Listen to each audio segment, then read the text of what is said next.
Have you heard the chilling stories about the Stocksbridge Bypass, one of the most haunted roads in England? These are incredible tales.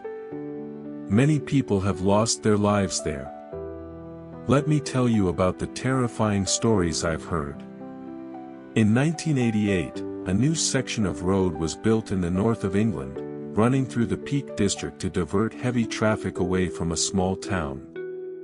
But soon after construction began, reports of strange incidents started to emerge. In the heart of England lies a road so unsettling that even the most seasoned drivers hesitate to talk about it. The Stocksbridge Bypass. On maps, it appears as just another stretch of highway connecting small towns. But for those who have driven it at night, it becomes a nightmare. The road was meant to symbolize progress. In the 1980s, officials decided to ease traffic and construct a bypass so vehicles wouldn't clog the narrow streets of historic Stocksbridge.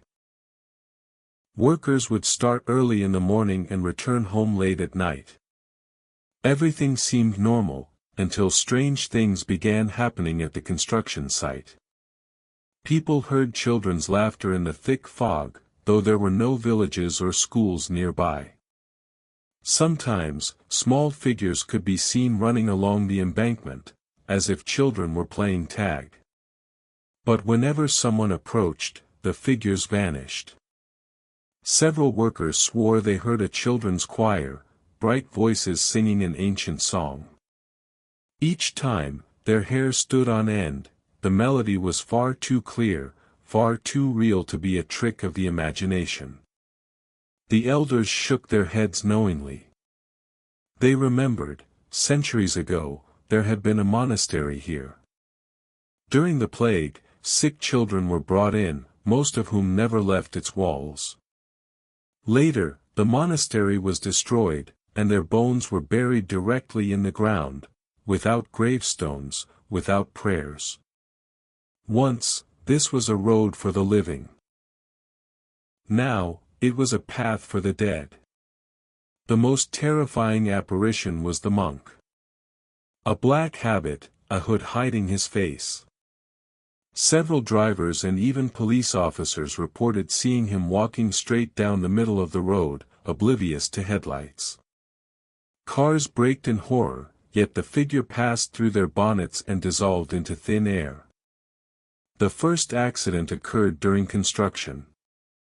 A truck carrying stone toppled off the embankment. The driver insisted that a group of children suddenly appeared in front of him. He tried to swerve but died instantly. Officially, it was blamed on fatigue and poor visibility, but rumors spread among workers, the road was cursed.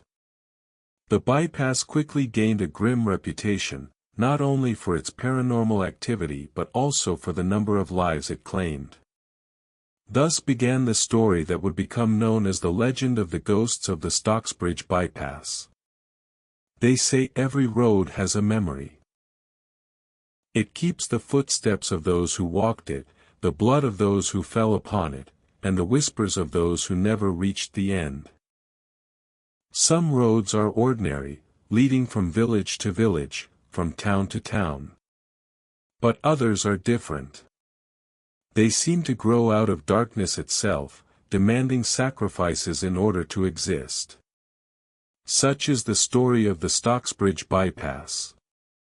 At first, the land was nothing but hills and valleys, where morning fog lay so thick that even the sun could not pierce its cold blanket. Farmers and miners lived here, tilling the soil, cutting timber, but they always avoided certain places, especially where the ground itself seemed to moan underfoot. Ancient records spoke of strange burials in these valleys, of sacrifices made to gods in the age when bronze had only begun to ring in the forges. One old chronicle described how, beneath the stones lie the bodies of children, given as offerings to the darkness, so that the sun might rise again. At first, this was dismissed as myth, a tale to frighten young monks. But centuries later, when excavators touched the soil, the legend seemed to awaken. In the 1980s, the machines arrived, the roar of metal, the smell of fuel and hot asphalt.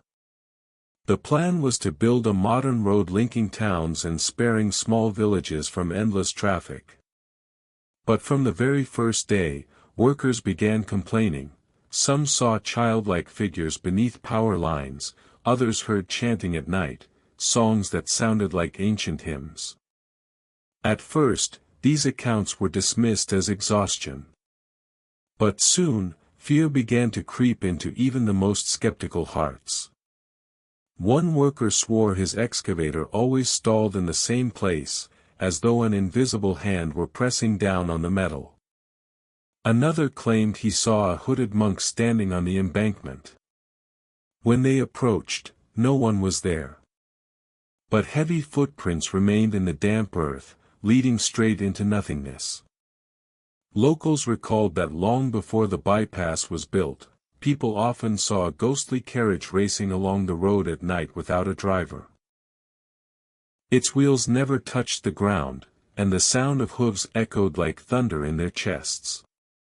Sometimes, the cries of children followed, thin, piercing wails that made dogs' fur stand on end. But no one wanted to listen to legends. The road had to be finished. And it was finished. And that's when the real haunting began. The Stocksbridge Bypass, open to traffic, seemed to come alive. As though it wasn't built by people, but by darkness itself, finally given form. With each passing month, accidents occurred, with each passing year, the death toll rose. People died suddenly, on straight stretches of road where mistakes seemed impossible. Many reported seeing a figure ahead of them. A monk. Or children darting under their wheels. Some spoke of a woman in white who would get into cars, then vanish, leaving only a chilling cold on the seat. Now, the road is called one of the most cursed in all of Britain. But perhaps the most terrifying thing is this. If you find yourself there at night, you feel the road watching you. Waiting. Breathing. It was November. The sun had long since disappeared beyond the horizon, and the hills of Yorkshire were drowned in thick, sticky darkness.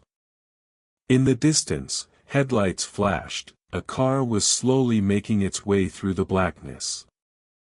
At the wheel was a young woman, returning home after a long night shift at the hospital. The clock on the dashboard read 2:51 a.m.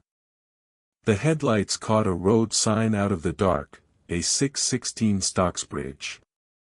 The woman yawned and glanced into the rearview mirror, but there was only pitch-black darkness. And yet, a cold, irrational fear began to grow inside her. She turned on the radio, hoping to distract herself, but the speakers responded only with the sharp hiss of static. She felt a presence on the passenger seat, though no one was there. Then her eyes returned to the road. Her heart sank, a figure stood directly in front of the car. The woman slammed both feet on the brake, the wheels skidded, and the car with a crash flew off the roadside into a ditch. The last thing she realized was the silhouette of a person on the road, who vanished as suddenly as it had appeared. The car crashed, the headlights went out, and the air filled with the smell of burnt rubber. Another life was taken. And it was not the first accident on this road, and far from the last. Since then, hundreds of accidents have occurred on the A616 section, with more than 25 deaths. Locals and researchers believe the road is cursed. It was built on unconsecrated ground, where monks were once buried and sinister rituals performed. The construction of the road was accompanied by inexplicable events. In 1987, two night watchmen heard the laughter of children. They saw a group of children in old-fashioned clothes dancing in a circle around a powerline pylon. And a few minutes later, they were confronted with the silhouette of a monk in a dark robe. Later, these same apparitions, the children and the monk, were also seen by police officers and local residents. People said the monk could appear directly on the road in front of cars, and sometimes he would sit in the passenger seat or the back seat, staring at the driver with his black, faceless visage. Over time, the number of victims grew, and now the Stocksbridge Bypass is called one of the most dangerous roads in Great Britain. People still report visions, children whose voices echo in the darkness, a woman in white, a terrifying black dog with burning eyes, a harbinger of death. Which came first, a curse that causes accidents, or the spirits of those who died here drawing in new victims themselves? There is no answer. But even now, when passing along this road, many whisper prayers and try not to look into their mirrors. Because sometimes, you can see a passenger there, one you never invited into your car. When the Stocksbridge Bypass was officially opened, it was advertised as the Road of the Future, a fast route that bypassed the old streets. In the first months, people drove along it out of curiosity, as if testing what it felt like to travel on a new stretch of asphalt, where the markings were still fresh and no weeds had yet broken through. But very soon the road received another name, the Cursed Road. The first case that was widely spoken about happened in the summer. 2 policemen were patrolling a section of the road late at night. The moon barely broke through the clouds, and the high beams caught only an empty strip of road and the grey hills on either side. Suddenly, one of the officers noticed movement. At first, he thought it was just an animal, but when he looked closer, he froze. A child was walking along the roadside. Barefoot. In a nightshirt. And strangest of all, his feet did not touch the ground. The figure moved as if gliding through the air. The officers stopped the car and got out. One called out to the boy, while the other shone a flashlight on him. The beam passed straight through the silhouette, as though through smoke. The figure stood motionless for a few seconds, and then vanished, as if dissolved into the night fog. The policeman returned to the car and, with trembling hands, started the engine. That night, they swore to each other to keep silent, but the rumors spread anyway. A month later, another patrol encountered the monk. Or rather, what they took to be a monk. A black figure stood right in the middle of the road, and the driver, unable to brake in time, closed his eyes, expecting an impact. But no impact came. The car passed straight through the figure. For a moment, the inside of the vehicle grew so cold that their breath turned into mist. The second officer turned around in horror and saw that the shadow was still standing on the road, motionless. From that moment on, the road gained an evil reputation. Newspapers wrote about mystical incidents on the news section. Locals tried to avoid driving there at night. And the drivers who had no choice but to set out in the darkness kept crucifixes close at hand and whispered prayers. But the most frightening stories began where legends merged with real tragedies. Construction of the bypass began in the late 1980s. It was supposed to be a routine job, concrete, asphalt, machinery. But the people who worked there remembered those nights for the rest of their lives. The first strange events were noticed by 2 security guards assigned to watch over the equipment. Their names were David and Stephen. That night, an uneasy silence hung over the construction site. Suddenly, from a distance, came the sound of children singing. Quiet, like a lullaby, but drawn out, monotonous. "Do you hear that?" one of them asked, the hair on the back of his neck standing on end. The singing drew closer. The men pointed their flashlights toward the nearest power line pylon, and froze. Beneath the pole stood a group of children. They were holding hands, as if dancing in a circle. Their clothing was strange, old-fashioned shirts, woolen stockings, long dresses. The children moved in a ring, though there was no music. David wanted to shout, but the flashlight beams suddenly flickered, and the figures began to fade, as though dissolved by the cold air. Soon, nothing remained. But the most terrifying thing happened later. They had parked their vehicle near an unfinished bridge. The beams of their lights caught the concrete columns, and it was there that Stephen noticed a silhouette. A tall figure in a long robe stood on the bridge. Its face was hidden by a hood. "Hey, who's there?" he shouted. The figure did not move.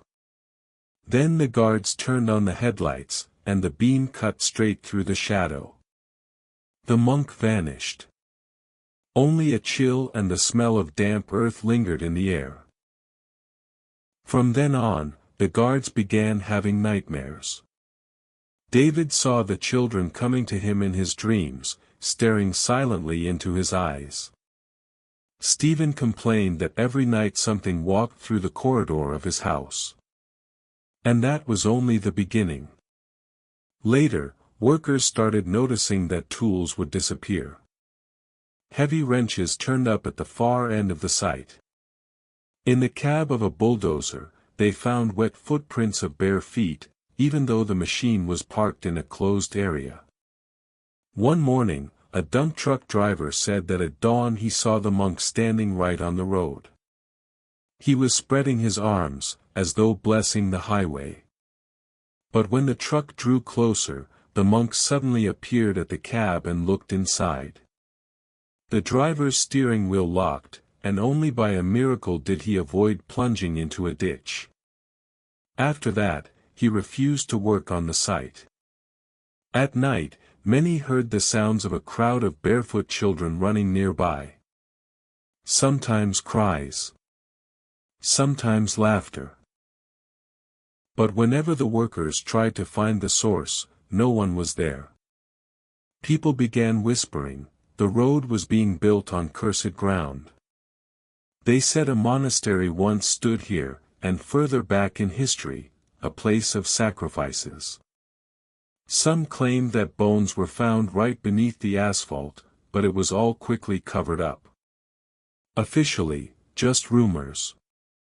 But the workers knew, even before it opened, the road had already become something alien. As though it was absorbing fear, blood, and despair itself. May 13, 1988, a date still remembered in Yorkshire. It was a Friday. Crowds of people gathered at the new road to witness its opening. Politicians smiled, officials gave speeches, and cameras recorded every moment. No one could have imagined that the celebration would become the prologue to a nightmare. The morning was foggy.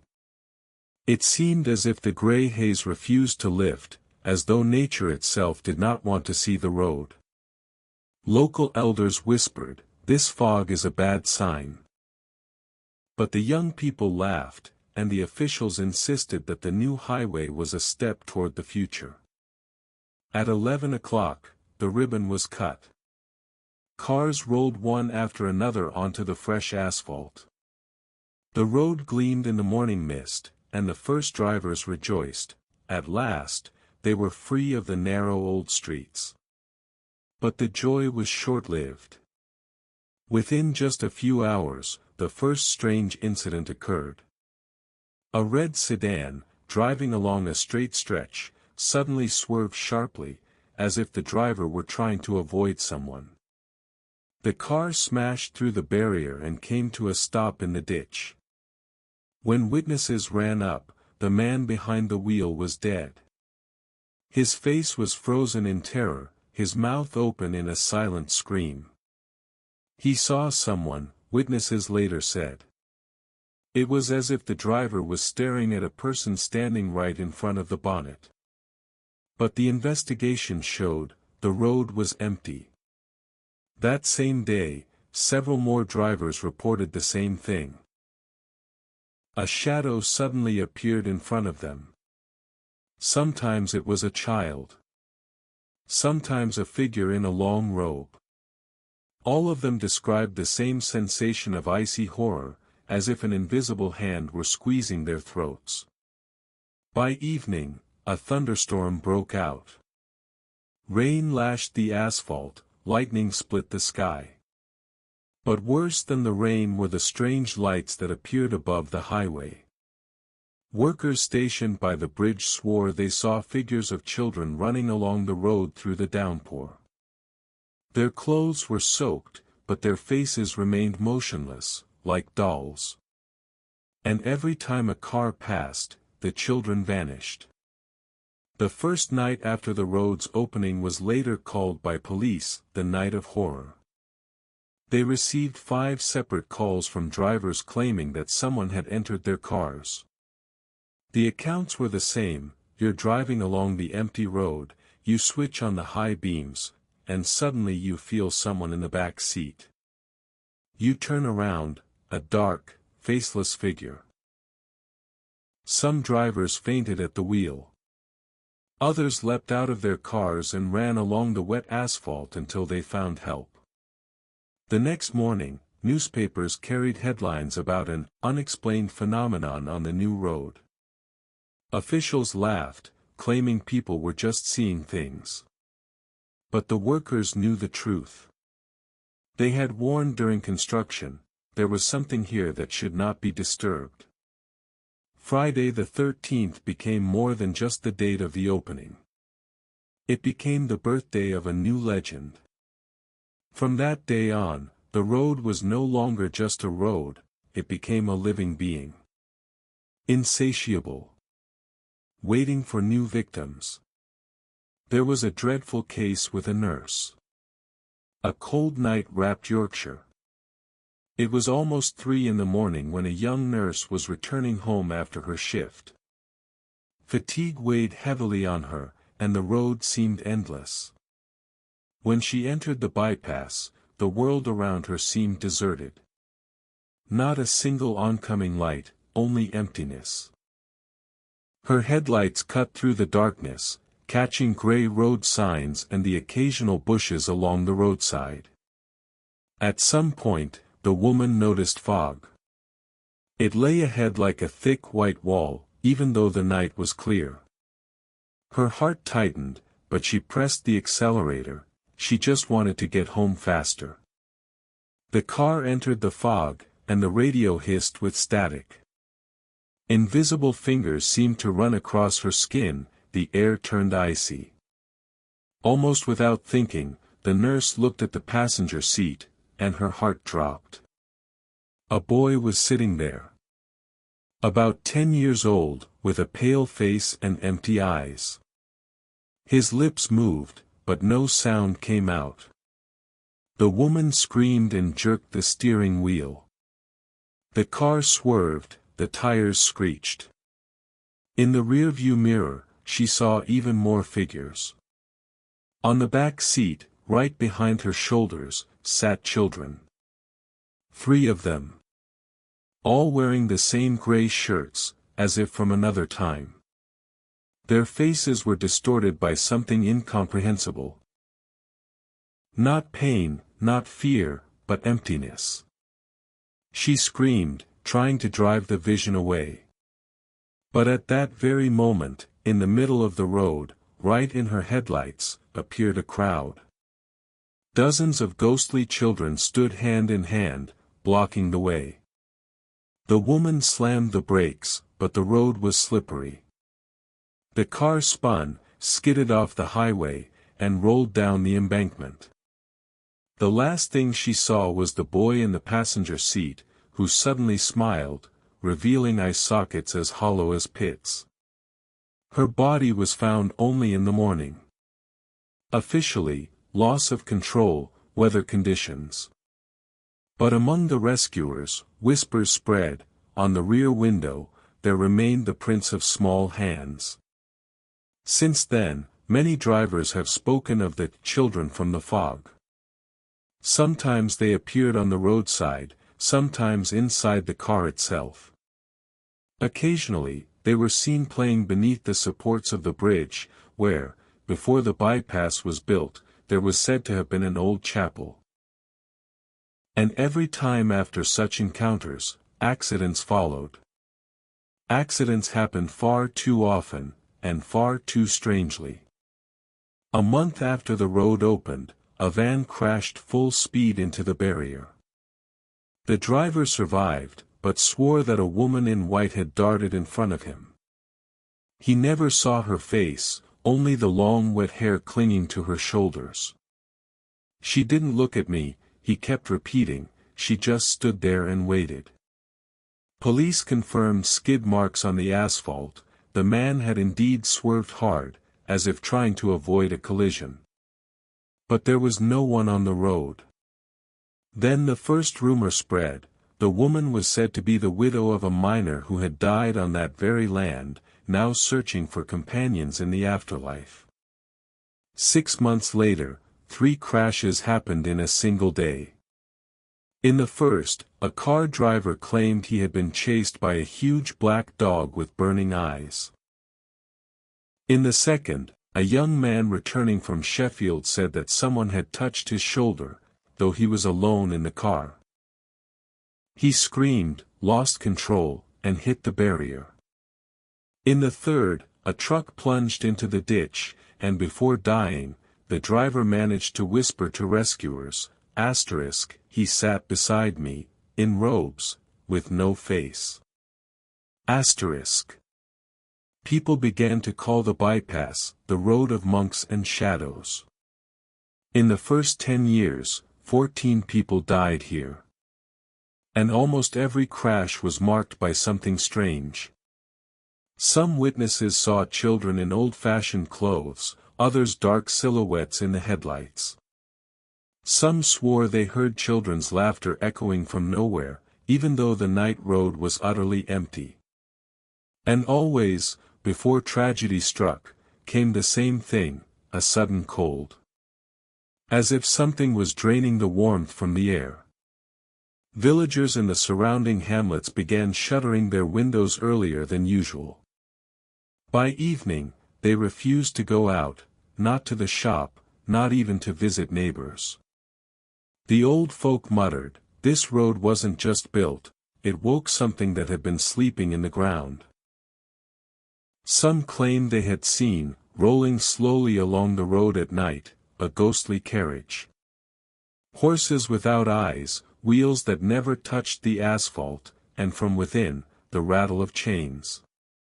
Officials tried to explain it all away, driver fatigue, fog, quirks of the highway. But the death toll grew. Year by year, the road demanded its tithe. People whispered, this was no ordinary cursed place. It was a reaper road. It fed on fear and death. And each time another car sped into the night with a lone driver at the wheel, it seemed as though the darkness itself was waiting for the right moment to step onto the lane and claim yet another life. On the A616, few ever lived to tell of an encounter with the faceless monk. Most witnesses either perished, or lost their sanity. But once, there was an exception. It was in the late 1970s. A night route, an almost empty bus. The driver, a man named Thomas, later told police he had seen a figure in a black robe standing by the roadside. Believing it to be a pedestrian, he braked and flashed his headlights. But in the next instant, the figure was directly in the middle of the road. Thomas swerved in terror, narrowly avoiding the ditch. Passengers screamed, they too had seen the dark being. Yet each described something different. One swore it had no face, another insisted it wore a hood, a third claimed its eyes glowed red. Years later, almost at the same spot, at almost the same hour, 19-year-old Sarah was riding her motorcycle home. She would later swear that someone was sitting behind her. The weight pressed down on the seat, hot, rasping breath sounded right by her ear. She sped down the bypass, too afraid to look back, until the engine suddenly cut out, as if someone had pinched the fuel line shut. She crashed, but survived. When she was found, she kept repeating one thing: "He whispered a prayer to me, in a language I didn't know." Time passed. Thomas, long retired from driving, met Sarah at a gathering dedicated to the road's anomalies. They sat across from one another, and at once a grim bond formed. They both knew something outsiders could never understand. Sharing their stories, they realized it was the same figure. The monk. The faceless one. Thomas confessed that afterward he had begun marking accident sites on a map. He had noticed something strange: the points formed a symbol, almost like a cross, but crooked, as though broken. And Sarah added that ever since her night on the bike, the same lines sometimes surfaced on her skin, like burns. They stung whenever she passed the bypass. Together, they concluded, the monk was not a mere ghost. He was a guardian, a spirit of the land denied rest. Perhaps he had been murdered in monastic times, or buried beneath the road. But one thing was certain: the highway had cut through his place of silence, and now he demanded blood to restore balance. They resolved on a desperate act: to return together to the place of their encounters, and try to speak with him. They brought candles, old prayer books, and went to the spot where the horrors had begun. The night was moonless.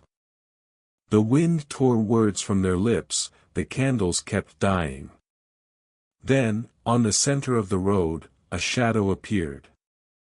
At first faint and formless, then thickening, woven from smoke. A tall figure in a robe. And where a face should have been, a gaping void. Thomas tried to recite a prayer, but his voice broke. Sarah, trembling, asked, "What do you want?" The silence lasted an eternity. Then in their minds came a whisper, not a voice, but a freezing thought. Blood. You built the road upon bones. Now the road is mine. At that moment, both felt the ground shudder beneath their feet, as though a living heart had begun to beat deep under the highway. When Thomas and Sarah heard the whisper, a freezing cold gripped them. As if the warmth had been drained from their very bones. The air thickened, viscous like water. It felt as though the road itself had come alive, a hollow thud, like the beating of a heart, rising from deep within the asphalt. In the next instant, the streetlights flickered and went out. The world dissolved, leaving only endless darkness, and beneath their feet, a single narrow strip of road stretching into the void. Sarah screamed. "This isn't reality, he's pulled us inside." Thomas didn't answer. His eyes fixed on the shapes emerging from the dark along the roadside. Figures, dozens of them, silent and rigid, all without faces. Only gaping hollows, seeping darkness. With every step, more appeared, rising slowly from the void, drifting toward the road like mourners to a river. Some stretched out their hands, others dropped to their knees as though in prayer.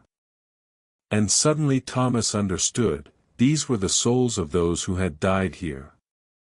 But Sarah whispered, her voice shaking. "No, they're not just the dead. They're the ones who were meant to die. He takes them either way." The monk appeared again, looming ahead, and the road trembled under their feet. His hood sank lower, but there was still no face. Only the yawning void, pulling the gaze into its depths. He spoke. "You opened the gate. Now there is no escape. Either you remain, or you bring others." Thomas gasped out. Why us? We were only witnesses. The monk raised his hand. Before them shimmered a vision, a map of the bypass, marked with countless red crosses. But the lines no longer formed a broken cross. Now they shaped something else, a seal, a portal. Sarah felt it ignite within her. The scar on her skin flared like fire. He marked me that night, she whispered. I'm meant to be his vessel. Her eyes, for an instant, were as hollow as the shadows around them. Thomas seized her hand, but at that moment the road groaned beneath them. A fissure split the asphalt, and from its depths poured a rush of hot air, stinking of earth and iron. The breath of the deep. By morning, patrolmen found their car abandoned at the roadside. The doors hung open, the keys still in the ignition. On the fogged windows inside were only 2 handprints, pressed from within. There was no trace of Thomas or Sarah. But from that day forward, accidents along the stretch multiplied. Drivers spoke of seeing a young woman walking the shoulder, sometimes raising her hand to hitch a ride. Those who stopped were never seen again. And darker whispers spread, the road was no longer haunted by one monk. There were 2. One in the black robe. The other in a dusty driver's jacket. Long before the present highway was laid, there stood a monastery on that ground. Few knew of it, only the oldest villagers whispered the stories, as though they were not meant for strangers. They said the monks there were not ordinary servants of God.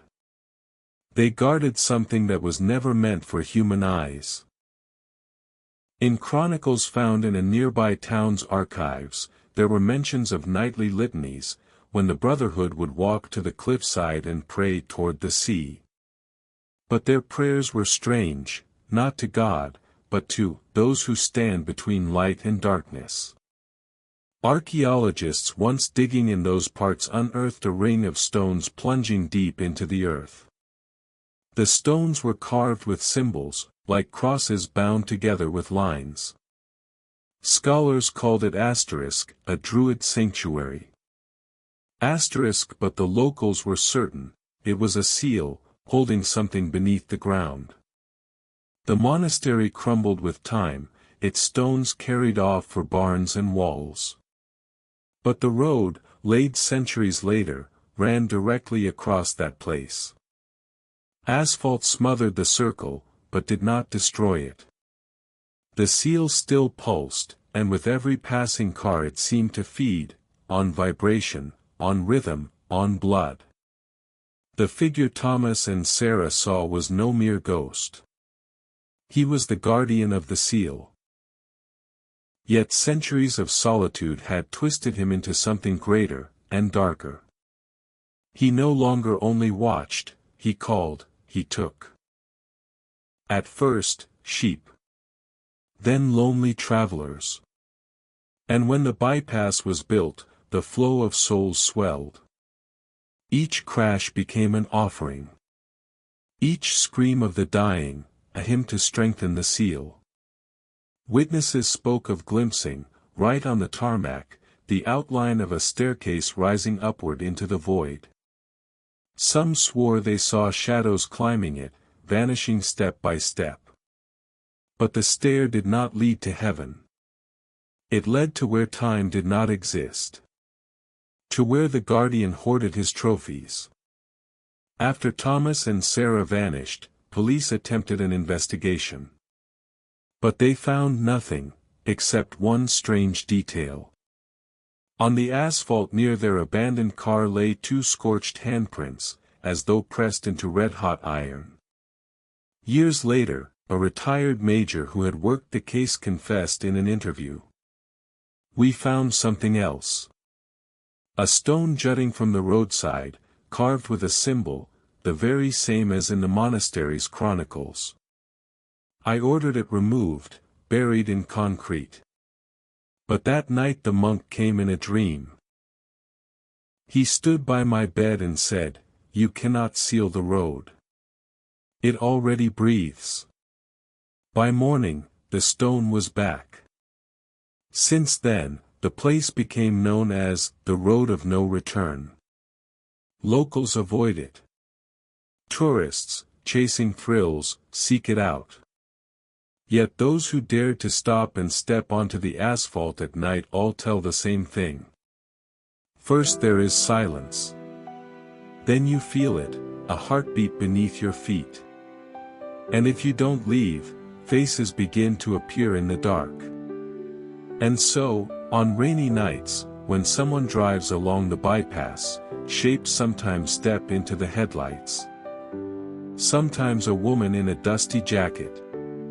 Sometimes a monk in his robe. But if the driver slows, if he dares to stop, he is never seen again. Because the guardian still waits. And the road still breathes.